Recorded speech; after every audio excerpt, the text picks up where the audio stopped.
बुरा मत मानना, पर तुझे अब बेटा होना मुश्किल हो गया है अभय। अचानक आप ऐसा क्यों कह रही हैं माँ? क्या मैं ऐसे ही कह रही हूँ बेटा? चंदर की पत्नी गई है काली तीर्थ पे, साथ में गए हैं इतने सारे तंत्र साधक, और वो लोग तो बहू को सर पे उठा के नाचते हैं। और उनके साथ गया है चंदर, जिसके मन में इतना अविश्वास है। आखिरकार चला ही गया ना काली तीर्थ पे। कैसे गया? कैसे गया? बुरा मत मानना, तेरी इस सीधी साधी सोच से तुझे कैसे समझ आएगा। काला जादू, काला जादू, काला जादू किया है। काला जादू भैया पर? हाँ, वरना वो राजी कैसे हो गया? मुझे तो अब दूसरी बात का डर है। वो सब काली तीर्थ पे बहुत सारे तंत्र मंत्र पढ़ने वाले लोग रहते हैं। अगर हमारी बहू पर किसी ने जादू टोना किया तो? नहीं माँ, इतना दूर का सोचना अच्छी बात नहीं है। कुछ समझ नहीं पाता तू। बुरा मत मानना, चंदर की पत्नी को कभी भी बेटा नहीं हो सकता। और तेरी पत्नी को पता है, अगर उसको बेटा नहीं हुआ तो उसकी क्या हालत होगी। इसीलिए अब वो सारा दिन माँ काली को पुकार रही है। और अगर उस दिन की बात सही हुई तो फिर तो माँ काली खुद आई थी हमारी सरजू की वेश में। इसका मतलब स्वयं माँ काली की कृपा है हमारी सरजू बहू पर। और ये सब बातें क्या वो चंदर की पत्नी और बड़ी बहू की नजर में नहीं आई? क्या हो गया? इतनी दूर से वो लोग सरजू का क्या कर लेंगे? आप हंस क्यों रही हैं? तू सिर्फ बड़ा ही हुआ है बेटा। दुनिया की बहुत सारी बातें तुझे पता ही नहीं है। नुकसान किया जा सकता है। वैसे उसका एक बंदोबस्त मैंने कर रखा है। ए सुबाला! माँ, आखिर आप ये क्या कर रही है? सुबाला को क्यों बुला रही है? वो तो बड़ी माँ की खास है।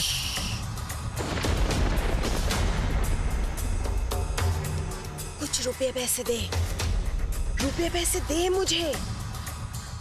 ये सुबाला बहुत सारे तंत्र साधकों को जानती है।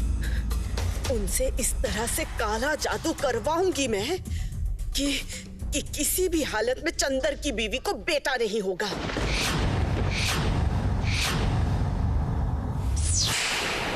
छोटी,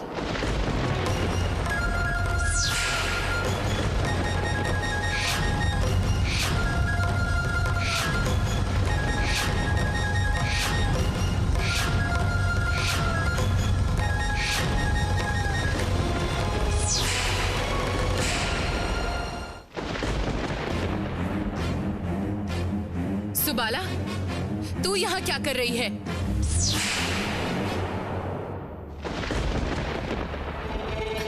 नहीं, मतलब वो छोटी मालकिन ने बुलाया था, इसलिए एक बार आई। जा यहाँ से।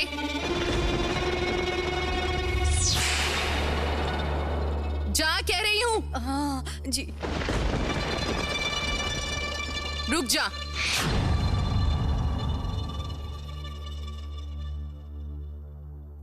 कल से तेरा इस महल में आना बंद है।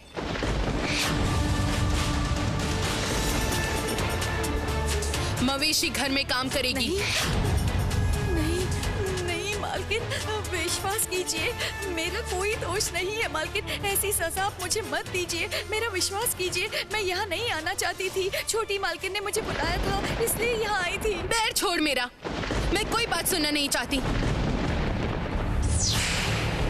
जो कहा है वो अगर नहीं सुना तो और भी बुरा होगा। दया कीजिए मालकिन। जा यहाँ से, अभी यहाँ से चली जा, मैं कह रही हूँ ना। चुप।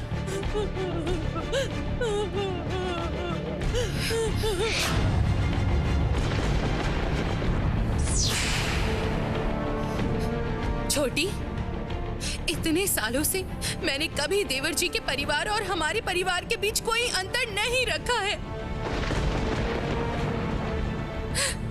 लेकिन आज तू जो करने जा रही थी, इसके बाद तो मुझे भी सोच विचार करना पड़ेगा। क्या करूंगी मैं इसके बाद? बड़ी माँ, आप माँ को गलत समझ रही हैं। माँ शायद डर की वजह से ऐसे, अगर माँ ऐसा काम करती तो क्या मैं नहीं रोकता उन्हें? भैया बिल्कुल सही कहते हैं, ये सब अंधविश्वास और कुसंस्कार का ही परिणाम है। अब है, तेरी कोई भी बात मैं सुनना नहीं चाहती। इतने दिनों से मैं हमेशा चंदर को दोषी ठहराती थी। मैं सोचती थी कि शायद चंदर अपनी सोच जबरदस्ती तुझ पर थोप देता था और इसीलिए शायद तुम दोनों के बीच इतना मतभेद होता था। लेकिन आज जो मैंने अपने कानों से सुना है, उससे मुझे साफ तौर पर समझ आ गया कि मेरा चंदर ही सही बात कहता था। छोटी, ये बात मैं अपने पति को बताऊंगी।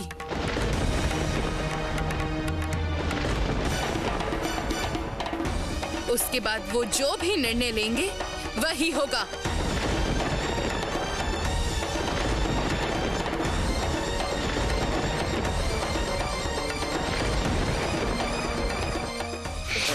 बड़ी माँ, मेरी बात सुनिए। बड़ी माँ,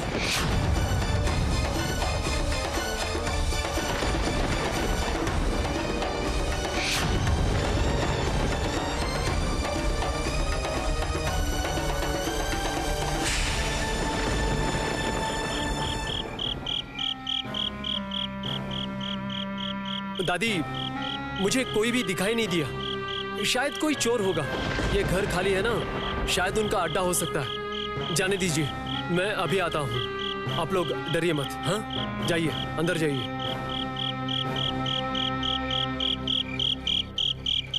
ऐसा लगा वो किसी को ढूंढ रहा था।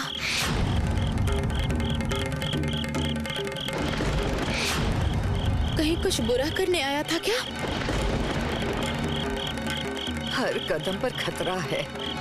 क्या पता घर में सब ठीक होगा ना। हे भगवान, रक्षा करना, रक्षा करना।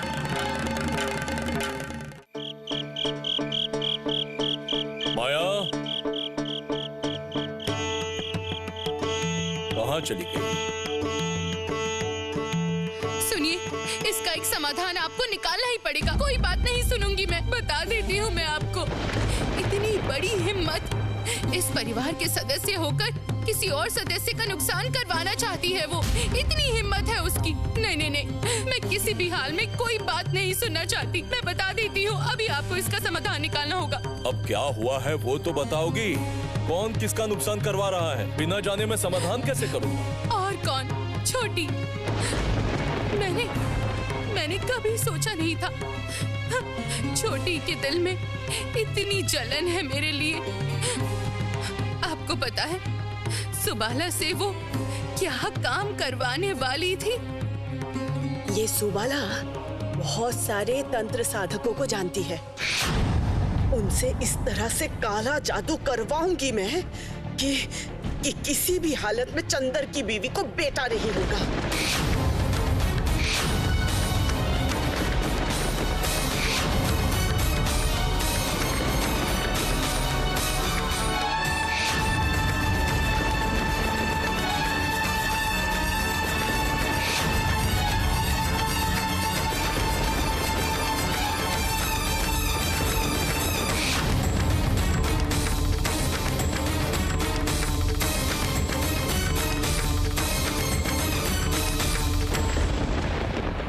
छी छी छी, ये सब तो बहुत ही घृणित काम है।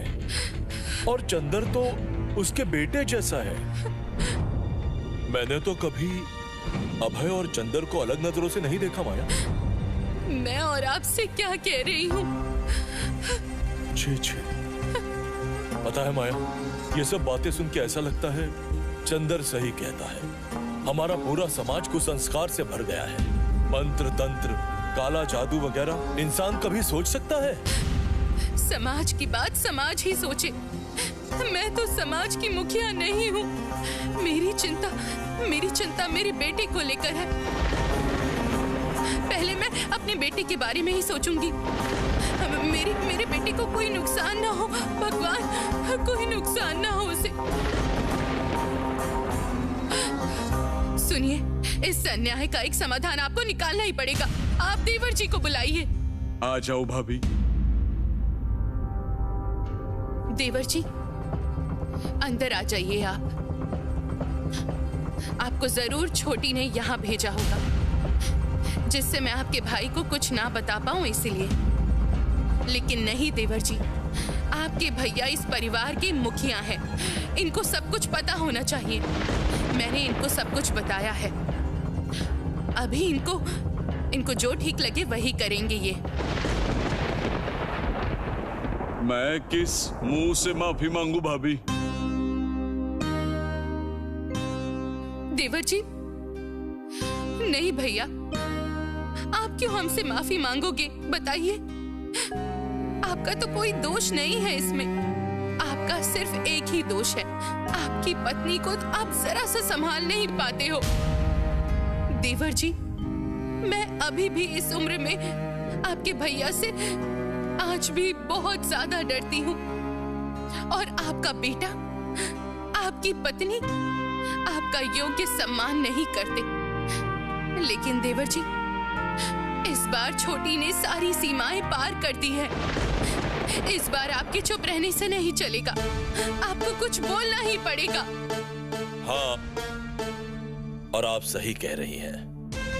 देखो, मैं ये नहीं कह रहा कि तुम बहू को गलत तरीके से डांटो, लेकिन कहीं तो लगाम खींचनी ही पड़ेगी, है ना? काली, मैं, तुम और मजला, हम तीनों ने मिलके बहुत तकलीफ सह के, मेहनत करके आज इस घर को किसी अच्छे पायदान पर ला पाए हैं।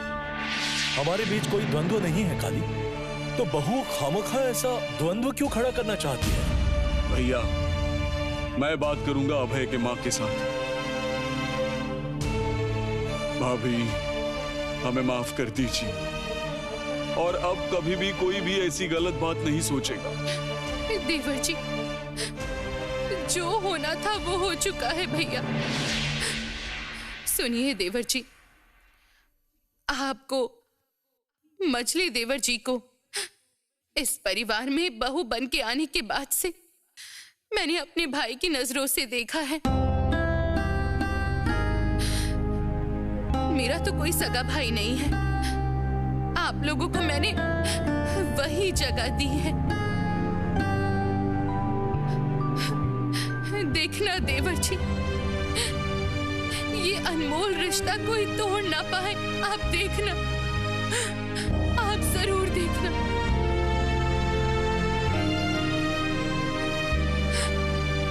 जरूरत पड़ने पर आप जरा सख्ती से काम लो देवर जी।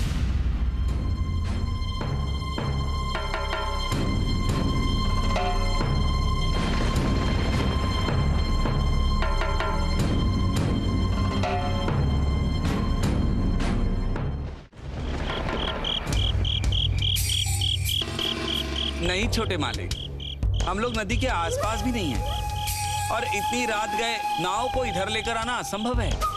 क्या करूं मैं? आसपास कोई इंसान भी तो नहीं है जिसे हम पूछ सकते हैं। लेकिन सरदार, नाव में खाने पीने का और दूसरा जरूरी सामान भी है। रात कैसे निकालेंगे? तुम और एक बार जाओ, जाके आसपास अच्छी तरह तलाश करो। जाओ। ठीक है छोटे मालिक। ए, आओ तुम लोग मेरे साथ, सब लोग आओ, चलो।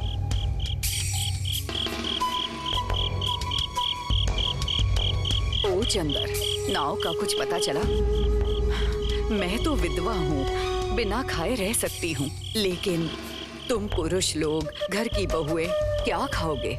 दादी, नाव को तलाशने की कोशिश जारी है। इतनी अनजान जगह है और उस पर इतना अंधेरा। देवर जी, आप जरा बैठिए। छोटी बहू, देवर जी को पानी लाकर दे। भाभी, पानी कौन लेके आया? छोटी बहू, साथ में पुत्तू भी गई थी। बड़ी बहू, एक काम कर, आजा। ये लीजिए।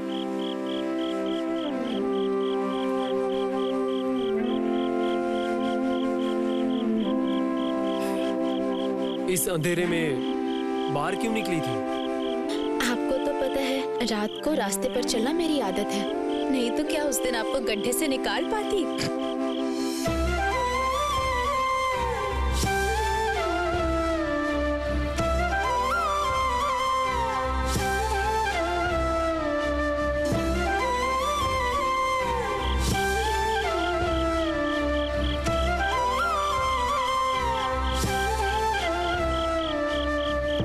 रानी, अभी तुम एक बेटी की माँ, क्या वो आदत तुम में अब भी है? देवर जी कह रही थी कि पालकी में चूड़ा और गुड़ रखा है, किसी को भेज के मंगवा लीजिए, कम से कम कुछ जाएगा पेट के अंदर। भाभी, सिर्फ मुझे भूख नहीं लगी है, आप भी तो भूखे होंगे। लेकिन आपकी मिट्टी की प्रतिमा क्या कर रही है? वो कुछ व्यवस्था करवा सकती है, खाना पीना दे सकती है। क्यों रानी, कुछ गलत कहा? जब माँ के दर्शन के लिए निकली हूँ तो माँ जरूर कोई ना कोई व्यवस्था करेंगी, आप देख लेना। हाँ, व्यवस्था होगी, लेकिन वो कल सुबह, तब तक नाव भी मिल जाएगी, खाना पीना सब सामान मिल जाएगा, और तुम लोग कहोगे माँ की कितनी असीम कृपा है, उन्होंने सब कुछ लौटा दिया। चंदर, हर बात पर नास्तिक जैसी बातें मत कर। देख रहा है ना कितनी मुसीबत है, उनको पुकार मत, लेकिन नजरअंदाज भी मत कर। दादी, आप लोगों की मूर्ति में कितनी शक्ति है ये देख रहा था। जो भी हो, अगर आप लोग नहीं खाएंगे तो वो चूड़ा गुड़ मैं भी नहीं खाऊंगा। आप लोग उपवास करेंगे, मैं भी करूंगा। अगर आसपास कोई घर मिल जाता तो?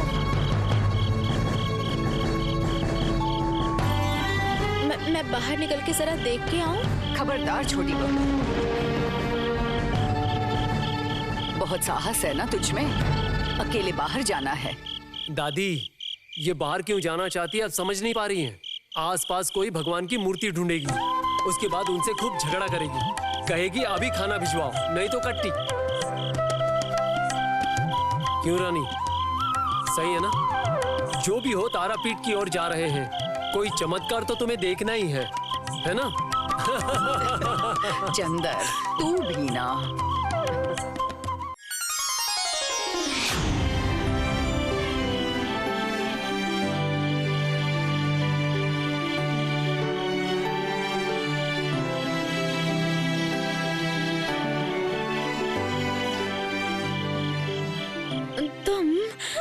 तुम कौन हो? मैं पास ही रहती हूँ। सुना है तुम लोगों के खाने से भरी हुई नाव नहीं मिल रही। मैंने सोचा कि तुम लोग खाली पेट रहोगे, इसीलिए थोड़ा खीर लेकर आई हूँ। ये लो, रात को बिना खाए सोना मत। तुमने क्यों तकलीफ उठाई? वैसे अच्छा ही हुआ, हम सब आराम से खा सकेंगे। रुको, मैं तुम्हारे साथ किसी को भेज देती हूँ, अकेले इतनी रात को जाने की जरूरत नहीं। सुनिए जी,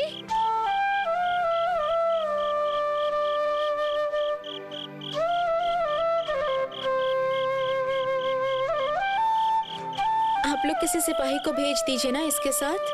किसको? किसकी बात कर रही हो रानी? ओ माँ, वो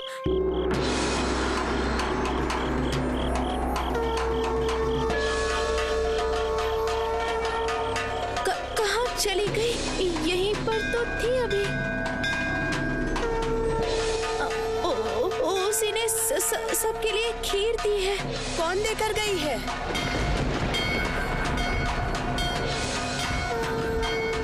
ओ दीदी, एक औरत देकर गई है, अंधेरे में चेहरा ठीक से देख नहीं पाई मैं। आप बैठिए, मैं ये खीर पत्ते में परोस देती हूँ। जा, पत्ते तो लेकर आ, जा। दादी, मैं नहीं खाऊंगा, और इतनी सी खीर से किसका पेट भरेगा? चुप हो जा। पहले पुरुष खाते हैं, फिर महिलाएं खाती हैं, यही नियम है। दादी, अगर इतनी सी खीर मैं खाऊंगा तो आप लोगों के लिए कुछ नहीं बचेगा। ला, बिछा दे।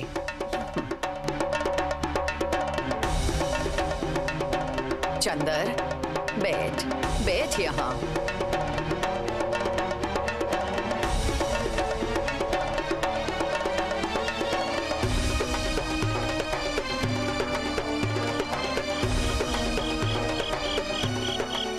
छोटी बहू, और बातें ना बढ़ा के देवर जी को खीर खिला।